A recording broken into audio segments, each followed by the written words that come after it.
الحمد للہ وکفا وسلام علی عبادہ الذین اصطفى اما بعد اعوذ باللہ من الشیطان الرجیم بسم اللہ الرحمن الرحیم یا ایتها النفس المطمئنة ارجعی الی ربک راضیۃ مرضیہ فادخلی فی عبادی وادخلی جنتی صدق اللہ العلی العظیم۔ یہ سحر جو کبھی فردا ہے کبھی ہے امروز، یہ سحر جو کبھی فردا ہے کبھی ہے امروز، نہیں معلوم کہ ہوتی ہے کہاں سے پیدا، وہ سحر جس سے لرزتا ہے شبستان وجود، ہوتی ہے بندے مومن کی اذان سے پیدا۔ علماء باوقار، عزیزان ملت اسلامیہ، قابل احترام بزرگوں، عزیز بچوں، ہم اور آپ انتہائی احترام و عقیدت کے ساتھ اپنے اور ساری کائنات کے مرکز عقیدت آقائے دو جہاں حضور رحمت عالم تاجدار مدینہ سرور کائنات محمد الرسول اللہ ارواحنا فدا صلی اللہ علیہ وسلم کی بارگاہ بےکس پناہ میں درود پاک کی نظریں پیش کرنے۔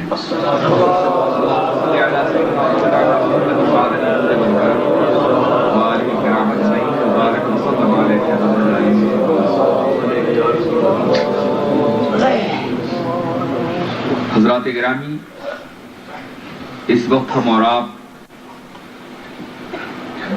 امت اسلامیہ کے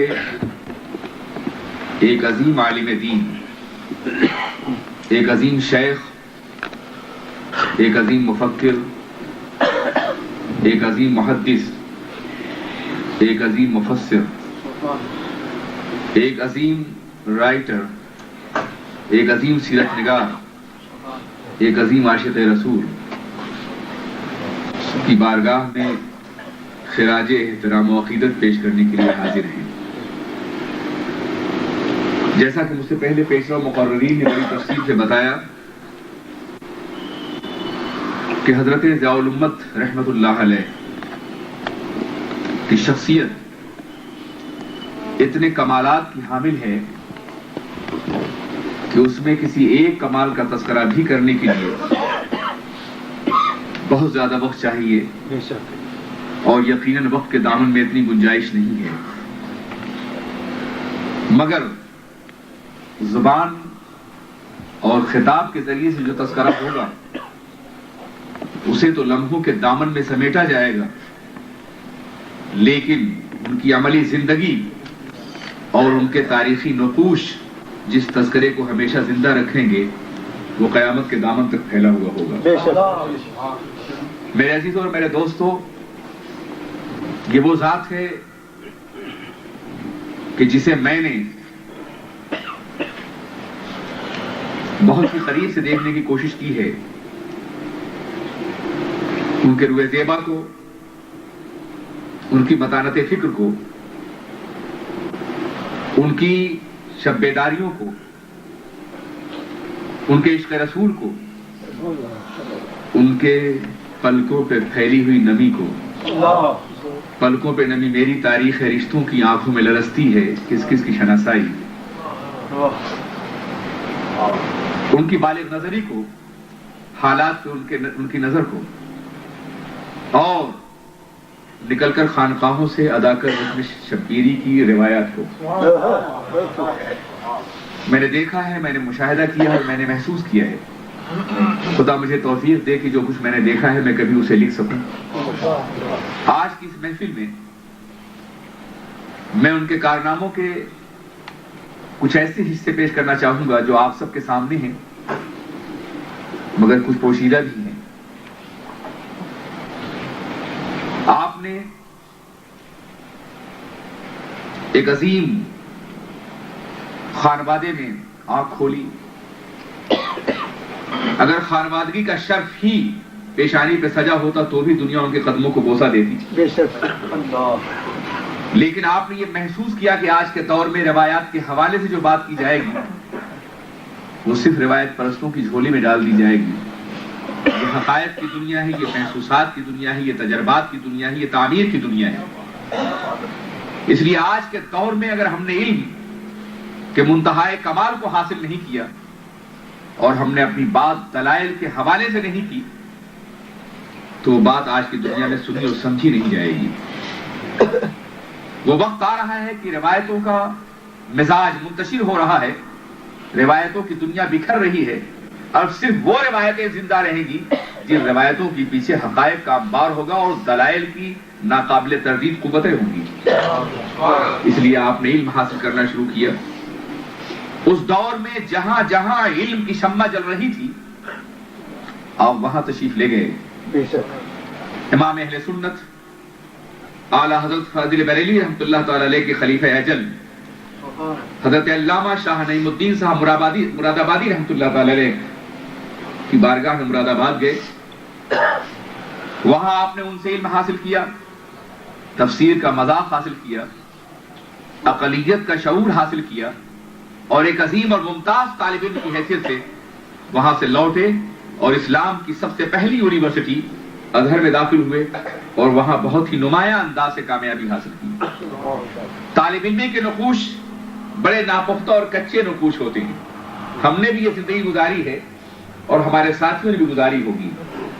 طالب علمی کی تحریریں کبھی کبھی بار بار نظر ثانی کی دعوت دیتی ہیں اور کبھی کبھی شخصیت کا بڑا ہی غیر واضح پہلو پیش کرتی ہیں، مگر ازہر یونیورسٹی میں جب انہیں ایک منکر حدیث کی لنترانیوں سے سابقہ پڑا تو پھر سنت خیر الانام جیسی عظیم کتاب سامنے آئی جو طالب علمی کی تحریر ہے مگر علم و فضل کا ایک ایسا بحر ناپیدا کنار ہے کہ صبح قیامت تک علماء اس سے استفادہ کرتے رہیں گے اور سنت کی آئینی حیثیتوں کو سمجھتے رہیں گے۔ میرے حدیث پہ گفتگو کرنا ہو تو صرف یہ ایک کتاب کافی ہے جو اپنے اختصار کے باوجود ان تمام سوالوں کا جواب ہے جو حدیث کے خلاف دنیا میں پھیلے ہوئے تھے، انہوں نے اس کو سمیٹنے کی کوشش کی ہے اور سنت کے وقار کو اور سنت کی آئینی حیثیت کو دنیا کے سامنے پیش فرمایا ہے۔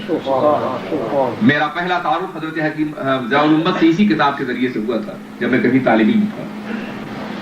اس کے بعد میں برطانیہ آیا، ورلڈ اسلام مشن قائم ہوا اور مجھے یہ شرف حاصل ہے کہ میں نے ورلڈ اسلام مشن کی کانفرنس میں غالباً سب سے پہلے، بہت چھوٹا تھا میں، وہ بہت بڑے تھے مگر شاہاں سے عجب گر بنوازن گدا رہا، میں نے ان سے عرض کیا اور وہ تشریف لائے اور کرم فرمایا۔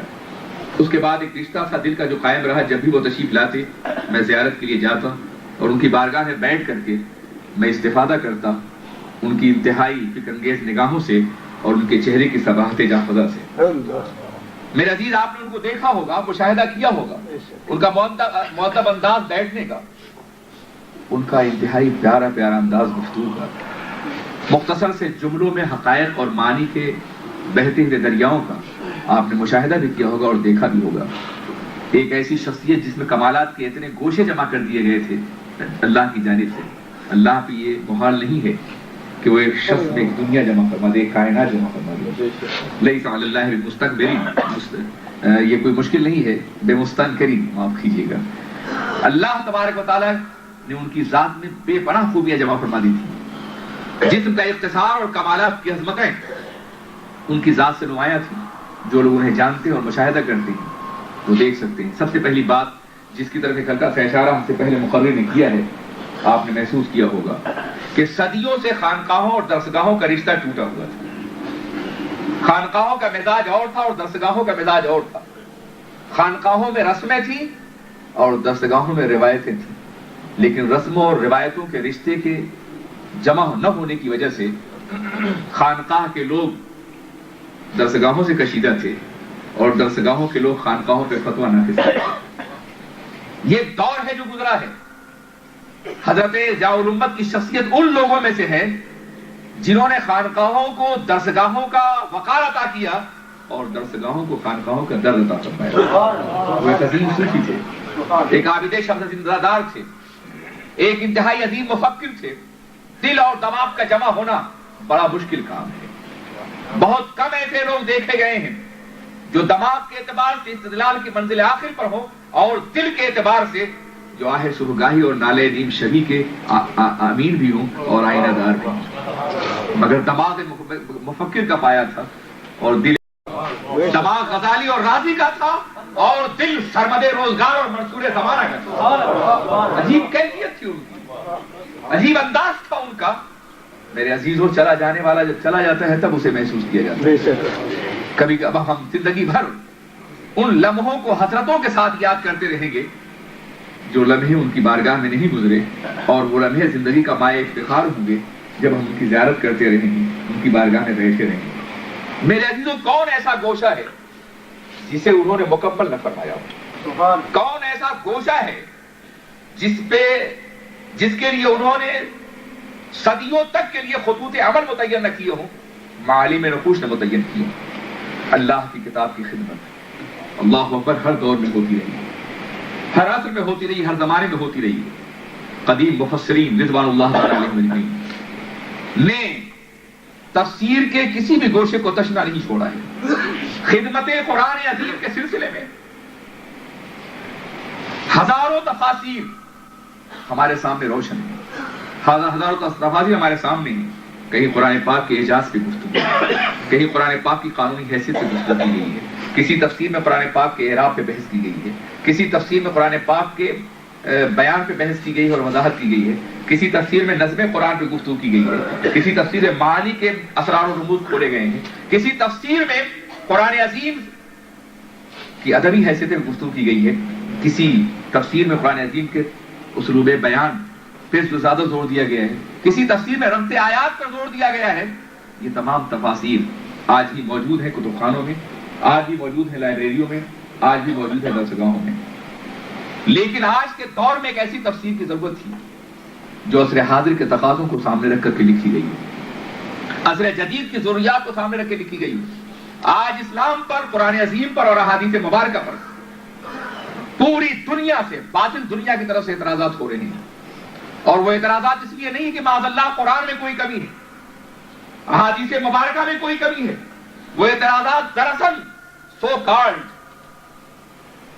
پڑھی لکھی دنیا کو, جو علم کی گہرائیوں سے واقف نہیں, اسے گمراہ کرنے کے لیے, ادبی دنیا, فکری دنیا کو. آپ دیکھ رہے ہیں کہ پاکستان کی سرزمین پہ جب سے اسلامی نظام کی گفتگو اور تحریک کی بات ہو رہی ہے, ہزاروں اعتراضات کیے جا رہے ہیں, عورتوں کے حقوق سے متعلق, دیت سے متعلق, شہادت سے متعلق, وراثت سے متعلق, اسی طرح سے سزاؤں سے متعلق, حدود سے متعلق. اور یہ سارے اعتراضات مغرب نے پھیلائے ہیں, اورینٹلسٹ نے پھیلائے ہیں, مستشرقین نے پھیلائے ہیں, تاکہ مسلمانوں کا یقین اور ایمان اپنے دین پر باقی رہ جائے. قرآن عظیم کے حوالے سے سینکڑوں شکوک پیدا کیے ہیں, یقین کی راہوں کے مسافروں کو تذبذب کی راہ پہ ڈالنا چاہا ہے, اور جہاں شک پیدا ہوتا ہے وہ یقین خود بخود مرتفع ہو جاتا ہے, یقین اٹھ جاتا ہے. ایسے حالات میں ان تمام باتوں کو سامنے رکھ کر کے حضور مفسر قرآن علیہ الرحمت و رضوان نے ضیاء القرآن کی تحریر فرمائی, جو عصر جدید کے تمام تقاضوں کی حامل ہے. ایک طرف اگر قدیم مفسرین کا خوشہ چین ان کی مقدس تفسیر سے قدیم روایات اور قدیم تفاسیر کو حاصل کرے گا, تو اس دوسری طرف جدید دور کا مفکر ان کی تحریروں سے عصر جدید کے سوالات کا جواب تلاش کرے گا. پھر اس کے بعد آپ اندازہ کیجیے, یہ ان کے قلم کی عظمت ہے, یہ ان کے قلم کا وقار ہے, یہ ان کے قلم کی برتری ہے کہ خشک مضامین, اقلیت کے ماحول میں لکھی جانے والی باتیں اور استدلال میں کی جو خشکی ہے, اس میں انہوں نے اس قدر جاذبیت پیدا کر دی ہے زبان کی کہ ادیب پڑھتا ہے تو ایسا لگتا ہے یہ ادب کا کوئی شہپارہ ہے, اور مفکر پڑھتا ہے تو ایسا لگتا ہے فکر کا گہوارہ بنا دیا ہے. یعنی تفسیر کا یہ مزاج آپ نے دیکھا یا نہیں دیکھا ہے؟ موجودہ ماڈرن ادب اور جدید ادب کے کسی بھی شہپارے کے مقابلے میں ان کی زبان کو رکھا جائے تو انشاءاللہ وہ برتر نظر آئے گی. لیکن اس کا یہ مطلب نہیں ہوتا کہا ہے, جب آپ ادب پیش کرتے ہیں, جب آپ استعارہ پیش کرتے ہیں, تشبیہ و کنایہ پیش کرتے ہیں, جب آپ کسی زبان کی فنی کیفیات پر زور دیتے ہیں, رعایت سجا پہ زور دیتے ہیں, عبارت سازی پہ زور دیتے ہیں, سخن ترازی جب آپ کا مزاج بن جاتی ہے, تو کبھی کبھی اقلیت اور استدلال کی قوتیں کمزور پڑ جاتی ہیں. ایسا دیکھا گیا کہ جہاں زبان ہوتی ہے, ابھی میرے ایک دوست نے میرے تعارف میں کہا کہ جہاں زبان ہوتی ہے وہاں کبھی کبھی استدلال کمزور ہو جاتا ہے. اس لیے کہ استدلال قانون کی زبان میں ہوتا ہے، اور قانون کے لیے میزان کے دونوں پلے برابر ہونے چاہیے، مفہوم اور معنی دونوں، الفاظ اور اسلوب دونوں۔ لیکن حضرت پیر کرم شاہ صاحب کی زبان کی سب سے بڑی خصوصیت یہ ہے کہ انہوں نے قوانین کی گتھیاں سلجھائی ہیں، انتہائی پیچیدہ مسائل پر گفتگو فرمائی ہے، دلائل کے انبار لگائے ہیں، مگر زبان اپنے معیار سے نہ کہیں گری ہوئی نظر آتی ہے نہ ہٹی ہوئی نظر آتی ہے۔ یہ پوری تفسیر کی خصوصیت نہیں ہے۔ آج اگر ایک عالم استفادہ کرنا چاہے تو بلا شبہ کشاف، معالم التنزیل اور دوسری بڑی بیداوی اور دوسری بڑی تفاسیر کے حوالوں کو وہاں دیکھے گا، اور اگر ایک قانون داں اپنی عدلیہ کے لیے قانون تلاش کرنا چاہے تو وہ اپنے مزاج اور فکر کے اعتبار سے قانون کی اہمیتوں کو بھی جائزہ اس کتاب کے اندر لے سکتا ہے۔ میرے عزیز، یہ میں نے کہا یہ بھی ایک موضوع ہے جس پر بہت لکھا جائے گا، بہت پڑھا جائے گا، بہت بولا جائے گا۔ ہمارا مزاج ہے کہ جب کوئی دنیا سے چلا جاتا ہے پھر ہم سوچنا شروع کر دیتے ہیں۔ میرے یقیناً اس پہ کام ہوگا ان کی تفسیر پر۔ اس کے بعد آپ دیکھیں کہ ہماری تحریر کا رشتہ بڑا پرانا ہے، عہد رسالت سے لے کر کے اور اس صدی کے آغاز تک تحریر کی دنیا پر ہم چھائے ہوئے ہیں، ہمارا مسلک چھایا ہوا ہے، ہماری روایات چھائی ہوئی ہیں، ہماری محبتیں چھائی ہوئی ہیں، ہمارا انداز فکر چھایا ہوا ہے۔ آپ اندازہ فرمائیں مفسرین کس جماعت سے تعلق رکھتے ہیں، محدثین کہاں سے جلوگر ہوئے، شعراء کہاں سے آئے ہیں، قدیم شعراء، یہ ادبا کہاں سے جلوگر ہوئے ہیں۔ آپ اندازہ فرمائیں تو اس صدی کی ابتدا سے پہلے کم و بیش 13 صدیاں آپ کو ایسی ملیں گی کہ شاعر ہے تو علماء ہیں، ادیب ہے تو علماء ہیں، رائٹر ہے تو علماء ہیں، مفکر ہے تو علماء ہیں، مدبر ہے تو علماء ہیں۔ 1857 کے انقلاب میں جن لوگوں نے ثورۃ الہندیہ وغیرہ ترتیب دی تھی اور انقلاب کے دست و بازو بنے تھے وہ علماء ہی تھے۔ اس کے بعد انگریزوں کی سازشوں سے اور لارڈ میکالے کے بخشے ہوئے نظام کے ذریعے سے ہمارا علم سے رشتہ ٹوٹ گیا، ادب سے رشتہ ٹوٹ گیا، ہمارا تاریخ سے ہمارا رشتہ ٹوٹ گیا، اور نتیجے کے طور پر علماء نہ بہترین ادیب بن سکے نہ شاعر بن سکے، انہیں مسجدوں میں دھکیل دیا گیا اور درسگاہوں پر دنیا داروں کا اور اشتراکی ادب کا قبضہ دلا دیا گیا۔ یہ ایک حقیقت ہے یا نہیں ہے؟ اس کا اندازہ ہے یا نہیں ہے؟ میرے عزیزوں اور میرے دوستوں، حضور پیر کرم شاہ صاحب رحمۃ اللہ تعالی علیہ ضیاء الامت کا یہ کارنامہ ہے کہ جو رشتہ تاریخی اعتبار سے ٹوٹا ہوا تھا وہ رشتہ انہوں نے پھر دوبارہ جوڑ دیا ہے۔ اب ان کی ضیاء النبی اللہ کو پڑھنے کے بعد یہ اندازہ ہوتا ہے کہ گزشتہ 50 سال میں اور گزشتہ 100 سال میں جو نقصانات ہم نے اٹھائے تھے اب ہمیں کوئی پریشانی نہیں ہے۔ اب ضیاء النبی ہمیں ابن خلدون تک پہنچانے کے لیے، ابن جریر طبری تک پہنچانے کے لیے واجب کری ہے اور ذریعہ ہے۔ میرے عزیز، آپ اسے چاہیں تو لکھیں، آج جتنے بھی فرقے اسلام میں جنم لے رہے ہیں ان کے پاس اس صدی کے علاوہ گزشتہ صدیوں میں کوئی علمی سرمایہ نہیں۔ میں چیلنج کے ساتھ کہتا ہوں یہ کڑی ٹوٹی ہوئی تھی، ان کا احسان ہے پوری ملت اسلامیہ کی، بر صغیر کے اوپر بلکہ پورے عالم اسلام کے اوپر، کہ انہوں نے عقیدتوں کی اس کڑی کو پھر عہد اولا سے جوڑ دیا ہے۔ اب اس کی بنیاد پر نمالوں کتنی سیرتیں لکھی جائیں گی، نمالوں کتنی کتابیں لکھی جائیں گی۔ مجھے علامہ شبلی نعمانی کے بارے میں ایک بات یاد آ رہی ہے، جب سیرت النبی کی تعریف کا آغاز کیا انہوں نے تو انہوں نے کہا تھا عرب کی مدح کی ایرانیوں کی داستاں لکھی، یوں ہی شاید کہ ہم کو چندے وقفے غیر ہونا تھا، مگر اب لکھ رہے ہیں سیرت پیغمبر عالم یا پیغمبر خاتم، خدا کا شکر ہے یوں خاتمہ بالخیر ہونا۔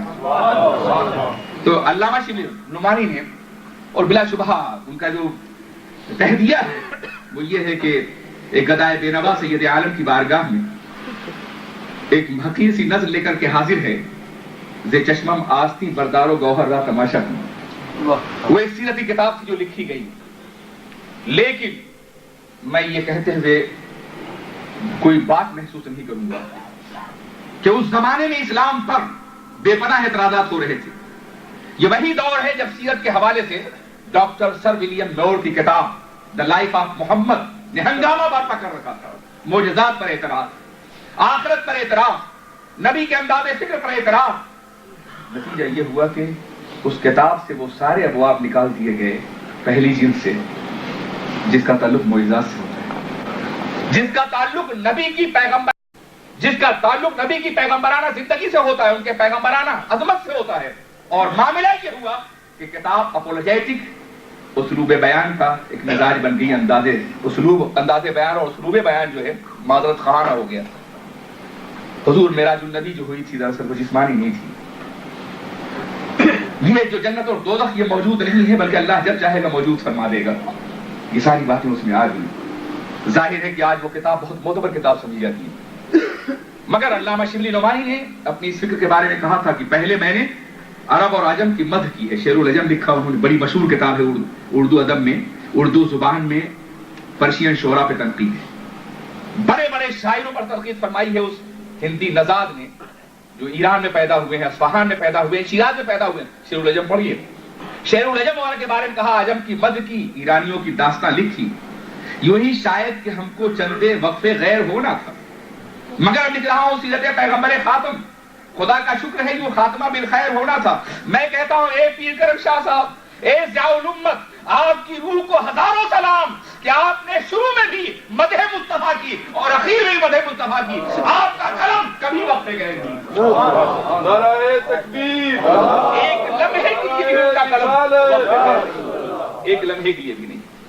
مدح سے آغاز ہوا ہے اور مدح پہ اختتام ہوا ہے. پوری زندگی مدح مصطفیٰ کرتے رہے، کبھی احادیث کی تشریح کی صورت میں، کبھی تفسیر کی صورت میں، اور کبھی ضیاء النبی کی صورت میں. ضیاء النبی ایک قرض تھا امت مسلمہ پر جو انہوں نے ادا فرمایا ہے. پھر یہی نہیں کہ انہوں نے ان تمام روایات کو جو قدیم سیرتوں میں موجود تھی دوبارہ جمع فرما دیا ہے، جس کے بارے میں لوگ عام طور پہ معذرت خواہانہ مزاج رکھتے تھے. بلکہ اس کے ساتھ ساتھ انہوں نے اس بات کی کوشش بھی کی ہے کہ عقل اور استدلال کے جتنے بھی ممکنہ دروازے ہیں سب رکھے جائیں، اور پھر مستشرقین یورپ اور اورینٹلسٹ نے سیرت النبی میں جو اعتراضات کیے ہیں اس کے بھی جوابات دے دیے جائیں. حضرت مفسر قرآن ضیاء الامت رحمۃ اللہ علیہ کا قلم کس قدر مؤدب تھا، اس کا اندازہ آپ دیکھیں کہ کہیں بھی کتنا ہی نازک مسئلہ ہو، سرکار کی بارگاہ میں ان کے قلم کے ادب میں کوئی کمی نہیں آتی. وہی انداز ہے، وہی طریقہ ہے. پھر آپ اندازہ فرمائیں درسگاہ اتنی عظیم الشان قائم کی کہ جہاں سے ہزاروں طلبہ پوری دنیا میں پھیلے ہوئے ہیں. انہوں نے محسوس کیا کہ اگر ہم نے امت کے نوجوانوں کو جو علماء بننے والے ہیں، اگر ہم نے ان کے مقام کو دنیاوی ڈگریوں کے مساوی نہیں کروایا تو لوگ انہیں مسجد کا امام سمجھ کر کے ہمیشہ ٹھوکریں لگاتے رہیں گے، ہمیشہ ان کے علمی مقام کی تذلیل کرتے رہیں گے. بڑا سے بڑا عالم جو آج کے دور کے لکھنے اور بولنے والوں پہ ہزاروں تنقیدیں کر سکتا ہے، وہ بھی لوگوں کی نگاہ میں نہیں آتا. انہوں نے معادلہ کروایا اپنے ادارے کا، دارالعلوم محمدیہ کا، باضابطہ طور پر جامعہ ازہر سے، پاکستان کی یونیورسٹیوں سے، تاکہ نکلنے والا عالم بھی بن کے نکلے تو دوسری طرف اس کے پاس ایم اے کی ڈگری بھی ہو اور دنیا کا کوئی گریجویٹ ملا اور مسٹر کی تقسیم نہ کر سکے اور مسٹر ہو کر کے ملا کے اوپر زبانیں تان دراز نہ کر سکے. اس کی ایک بنیادی وجہ ہے، جب دنیا نے یہ محسوس کیا کہ اگر اقتدار مسلمانوں کے ہاتھ میں رہا، علماء کے ہاتھ میں رہا، تو کبھی بھی ہم برائی کو پھیلا نہ سکیں گے. شراب نوشی، زناکاری اور عیاشی کسی ایسے اسلامی ملک میں جہاں عوام کے دماغوں پہ علماء کی گرفت مضبوط ہوگی داخل نہ ہو سکے گا. یہ برائیاں جا نہیں سکیں گی. ہم نظام کو سیکولرائز نہ کر سکیں گے، سیکولر نظام کی تشکیل نہ دے سکیں گے اگر علماء موجود رہے. چنانچہ سیاست سے علماء کو الگ کیا گیا اور کہہ دیا گیا کہ ان کا مقام تو مسجدیں، وہ درسگاہوں کے لوگ ہیں، جا کے مسجدوں میں اللہ کریں. حالانکہ یہ نہیں جانتے کہ ہر دور میں علماء ہی نے قیادت کی، ہارون ہو یا مامون ہو، اورنگزیب عالمگیر ہو یا شاہجہاں ہو، فاطمین کے حکمراں ہو یا کوئی بھی ہو، یہ سب کے سب عالم ہوا کرتے تھے. یہ دنیاوی تعلیم کے ماہر نہیں ہوتے تھے بلکہ دینی تعلیم حاصل کرتے تھے. 1400 سال تک اسلامی دور کی قیادت اگر کی ہے، اسپین ہو یا بغداد ہو، دہلی ہو یا کوئی مقام ہو، وہ علماء ہی ہوا کرتے ہیں. بے شک. تو اقتدار تو علماء کی میراث رہی ہے، سیاست تو علماء کے گھر کی باغی رہی ہے. مگر ادھر یہ کہنا لوگوں نے شروع کر دیا تھا، یہ مولویوں کا کام تھوڑی ہے کہ وہ سیاست کی باتیں کریں تاکہ عوام کو جس طرف چاہیں وہ لے جائیں، دن کو سیاست کی بات کریں اور رات کو جام شراب ان کے ہاتھوں میں ہو، عیاشیوں کی مجلسیں سجائیں، دن کو اسلامی نظام کی بات کریں اور رات کو برائیوں کی طرف لوگوں کو لے جاتے ہوئے نظر آئیں. ان کے شبستانوں میں گناہوں اور یزیدیت کے ڈھیر لگے ہوئے ہوں. یہ مزاج بنا دیا گیا تھا. ضیاء الامت نے سیاست کی وادی میں قدم رکھ کر کے علم کے مقام کو بلند فرما کر کے یہ واضح فرما دیا کہ صحیح ہے کہ اگر ہم اقتدار نہ بھی حاصل کر سکیں تو دنیا کا ہر صاحب اقتدار ہماری تحریروں کی بنیاد پہ لرزتا رہے گا، اس لیے کہ ہم اس کا تعاقب بھی کریں گے، اس کی غلطیوں کا احساس بھی دلائیں گے. انہوں نے کہا اقتدار ہماری منزل نہیں، اقتدار تو پہلے بھی ہم کو نہیں ملا. خلفائے راشدین کے بعد آپ دیکھیں تو یہ معلوم ہے صالحین علماء کو اقتدار ملا، صالحین کو کم ملا ہے، ارباب محبت کو کم ملا ہے. اس کے بعد انہوں نے وہ تمام کام کیے جو پاکستان میں نظام مصطفیٰ کے زلف برہم کو سنبھالنے کے لیے ممکن ہو سکتے تھے. ضیاء حرم کے اداریہ سر دلبراں کو دیکھیں. افسوس یہ ہے کہ علماء کی کتاب لوگ پڑھتے نہیں. ایک جھوٹا افسانہ نگار اور رائٹر جس کو قلم سنبھالنا نہیں آتا ہے، جو گرامر کی اتنی غلطیاں کرتا ہے کہ سب پیٹ لیں وہ جی چاہتا ہے، اس کے افسانے بہت زیادہ مقبول ہیں اس لیے کہ وہ جھوٹ پہ مبنی ہوتے ہیں. سطحیت، سستی اور چیپ جذباتیت پہ مبنی ہوتے ہیں، لیکن سر دلبراں کم لوگ پڑھتے ہیں. لیکن جو پڑھتے ہیں وہ جانتے ہیں کہ زبان کا تمطراق، قلم کی نیزہ گری اور اس کے ساتھ ساتھ حقائق کی کاٹ اتنی شدید ہوتی تھی کہ بڑے سے بڑا ان کے دلائل کی عظمت سے انحراف نہیں کر سکتا. خدا اسے قائم رکھے اور ان کے بچوں کو انہی خطوط پر چلانے کی صلاحیت عطا فرمائے. آپ اندازہ فرمائیں اس کے ساتھ ساتھ جو سب سے بڑی دولت انہوں نے ہمیں اور آپ کو عطا فرمائی وہ عشق رسول کی دولت. ایسے عاشق رسول، ایسے عاشق رسول کہ اگر کوئی صاحب درد دل کی بات شیروں کی زبان میں کہتا تو ان کی آنکھیں ساون بھادو برساتی ہوئی دیکھی گئی. ہر دور میں اور ہر وقت میں محبت رسول کا یہ جذبہ ان کے ہر شاگرد کے اندر پایا جاتا ہے. وہ حضرت علامہ امداد حسین صاحب قبلہ ہوں یا ان کے دوسرے ساتھیوں. سب سے ایک بہت بڑی بات ہے، علم کے اس مقام پر فائز ہونے کے بعد، اتنے زیادہ عظیم کارناموں کے کرنے کے بعد بھی اس قدر خاکساری، اس قدر تواضع کہ ہم جیسے طلباء سے بھی ملتے تھے. یقین مانیے کہ اگر ہم طالب علمی کی عمر میں ہوتے تو ان سے پڑھنا پسند کرتے. ہم سے بھی ملتے تھے تو ایسا لگتا تھا کہ جیسے تواضع کی انتہائی منزل پر ہوں. کبھی اگر ہم نے کوئی ایسا لفظ استعمال کر دیا جو انہوں نے محسوس کیا کہ کچھ زیادہ وقار کا حامل تو تردید فرما دیتے تھے، میاں اس طرح مت کہو. پہلی کانفرنس میں میں نے ان کو شاہ کہہ کے مخاطب کیا. جو بہت سے ایسے لوگ جو شاہ نہیں اور شاہ بنے پھرتے ہیں اور انہیں جب تک شاہ کہا نہ جائے اس وقت تک اتنے ناراض ہوتے ہیں. کانفرنس میں تقریر سے پہلے، ابھی ٹیپ موجود ہے، انہوں نے کہا مجھے شاہ نہ کہا جائے، میں شاہوں کا غلام ہوں. آپ اندازہ فرمائیں اس طرح سے خاکساری کرنا، اس طرح سے اعتراف کرنا کوئی معمولی بات ہے. یاد رکھیے کبر کبھی سر نہیں چڑھتا. آپ خود مت کہیے کہ میں کون ہوں، دنیا کو کہنے دیجئے کہ آپ کون ہیں.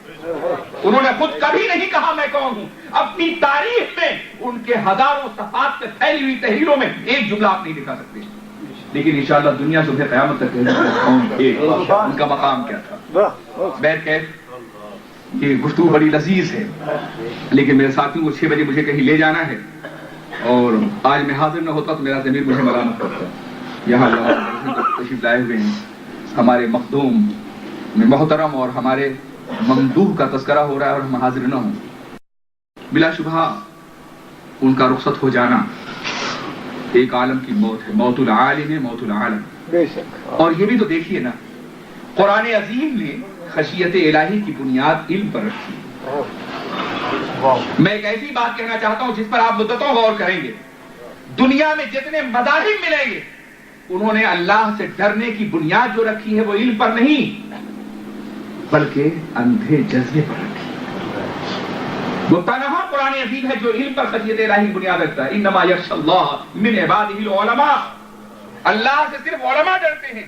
جتنا علم بڑھتا جائے گا خوف الہی بڑھتا جائے گا، خشیت الہی بڑھتی جائے گی. آخری بار تشریف لائے، لوگ انہیں روکنا چاہتے تھے، میں بھی بیٹھا تھا. میں کہا سرکار نہیں، آپ تشریف لے جائیں، مت رکیں. جلسے تو انشاءاللہ آپ کے بعد بھی صبح قیامت تک آپ کے غلاموں کے نام سے ہوتے رہیں گے. آپ کو ضیاء النبی مکمل کریں گے. اور پھر آپ نے دیکھا کہ قلم کانپ رہا ہے، ہاتھ جواب نہیں دے رہا ہے. آپ نے دیکھا ہوگا ایک کسان، ایک محنت کرنے والا جب سورج کو ڈوبتا ہوا دیکھتا ہے تو بے قراری بڑھ جاتی ہے، اضطراب بڑھ جاتا ہے. یہ اضطراب حضرت امت کی زندگی میں آپ نے محسوس کیا ہوگا. وہ اپنا ہر کام مکمل کر کے تشریف لے گئے. اب وہ غم تو ہے کہ یقیناً ہم سے ایک ایسی شخصیت روٹ گئی، جدا ہو گئی، پردہ فرما لیا انہوں نے جن کا بدل اس وقت دنیا میں کہیں نہیں. لیکن خوشی کی بات یہ ہے کہ وہ تو وصال سے ہم کنار ہوئے. الموت الجسر ان کی اسر الحبیب الی الحبیب ہے. موت تو ایک پل ہے جو دوست کی بارگاہ تک پہنچا دیا کرتا ہے. تیرے کشتوں کو موت آئی تو کتنی بامراد آئی، تیرے کشتوں کو موت آئی تو کتنی بامراد آئی. ادھر ہونٹوں پہ دم آیا صدائے زندہ باد آئی. کشتگان خنجر تسلیم را ہر زماں از غیب جانے دی گرست. انہیں تو ہر زماں از غیب جانے دی گرست. اور عجیب بات یہ شعر بھی انہی کے خانوادے کا ایک بزرگ ہے. آپ کو معلوم ہے حضرت خواجہ قطب الدین بختیار کاکی رحمۃ اللہ علیہ انہی کے شیخ ہیں. شیخ کا سلسلہ بھی بڑا حسین ہوتا ہے، چاہے صدیوں پہلے گزرا ہو مگر اس کا سایہ تو سب پہ ہمیشہ رہتا ہے. ان کی خانقاہ میں یہ شعر پڑھا جا رہا تھا، کشتگان خنجر تسلیم را ہر زماں غیب جانے دیگرس.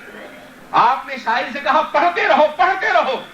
رات بھر پڑھا گیا اور صبح کو کشتگان خنجر تسلیم میں ایک کشتہ خنجر تسلیم کا اضافہ ہو گیا. خواجہ قطب الدین بختیار کاکی وصال فرما گیا.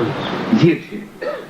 تو ہمیں ان کے جانے کا غم ہے مگر ان کے لیے یہ بڑا اونچا مقام ہے. آپ نے فرمایا دیکھیے تعزیت نوحہ اور ماتم وہاں کیا جاتا ہے جہاں جانے والا آپ سے رخصت ہو کر کے کسی ایسے مقام پر گیا ہو جہاں اسے تکلیفوں سے ہمکنار ہونا.